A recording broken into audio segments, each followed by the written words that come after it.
तो देखिए, भारत और रूस की दोस्ती तो जिंदाबाद है, लेकिन रूस और यूक्रेन की दुश्मनी भी इस वक्त बहुत चरम पर है और हमले लगातार हो रहे हैं दोनों तरफ से। हमने आपको 10 बड़ी खबरें दिखाई किस तरह से रूस और यूक्रेन एक दूसरे पर लगातार हमले कर रहे हैं। 3 साल होने को आ रहे हैं इस वॉर के, लेकिन अभी तक ये वॉर रुकने का नाम नहीं ले रही है।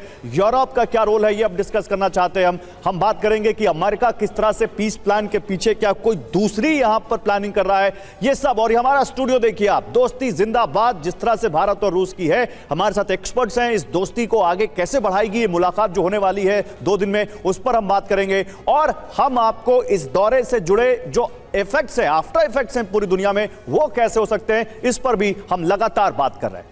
तो देखिए, भारत दौरे से पहले रूसी राष्ट्रपति पुतिन ने दुनिया की सांसें थमा देने वाली चेतावनी दी है।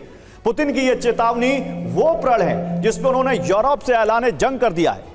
रूस के राष्ट्रपति ने पहली बार यूरोप को सीधी धमकी दी है। पुतिन का प्रण ऐलान जंग, यूरोप में कोई नहीं बचेगा। और ये 18 अगस्त 2025 की तस्वीरें दिखा रहे हैं हम आपको, जब यूरोपियन लीडर्स और नेटो लीडर्स मिले थे ट्रंप से। लेकिन पहली बार यूरोप को सीधी धमकी दी गई है पुतिन की तरफ से, कोई नहीं बचेगा। अगर यूक्रेन की तरफ कदम बढ़ाया तो बातचीत के लिए भी कोई नहीं बचेगा। यानी मामला अब यूक्रेन की लड़ाई से आगे बढ़ चुका है और यह बहुत बड़ा मामला है जो अब दिख रहा है।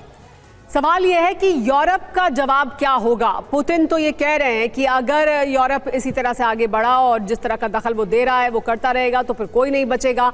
तो क्या पुतिन सच में पश्चिम के खिलाफ मोर्चा खोलने जा रहे हैं? क्या वाकई वो ऐसा करने वाले हैं? उधर अमेरिका में ट्रंप ने भी यूरोपीय देशों से अपना किनारा कर लिया है, जिससे हालात और खतरनाक हो सकते हैं। क्या रूस और यूरोप एक बड़े युद्ध की ओर आगे बढ़ रहे हैं? क्या आने वाले दिनों में दुनिया का नक्शा बदल सकता है? इस विशेष बुलेटिन में हम इसके बारे में सारी बात करेंगे। हमारे जो विशेषज्ञ हमारे साथ मौजूद हैं, हम उनसे इसके मुद्दे पर बात करेंगे, क्योंकि अपने आप में एक बड़ा मुद्दा है।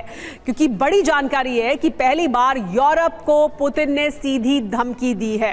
जंग हुई तो बातचीत के लिए कोई नहीं बचेगा, यह पुतिन ने साफ तौर पर कह दिया है। और यह अपने आप में दर्शाता है कि किस तरह से पुतिन भी पीछे हटने के लिए किसी भी सूरत में तैयार नहीं है। और वो यूरोप को सीधे ये कह भी रहे हैं कि अगर आप इस तरह की हरकत करेंगे तो कोई नहीं बचेगा। यानी बातचीत करने की जो वो बात कर रहे हैं उसके लिए भी कोई नहीं बचेगा। भारत दौरे से पहले पुतिन ने यूरोप को यह बड़ी चेतावनी दी है। यूक्रेन से ज्यादा भीषण जंग यूरोप से होगी, ये पुतिन ने कह दिया है। तो यूक्रेन में जो हो रहा है उससे कहीं ज्यादा भीषण जंग वो यूरोप के साथ करेंगे अगर यूरोप का इसी तरह का रुख रहा, ये पुतिन ने कहा है। Thirdly, they have no peace agenda. They are warmongers.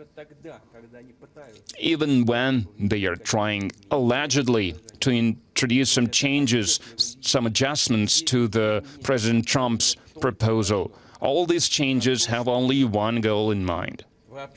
They are aimed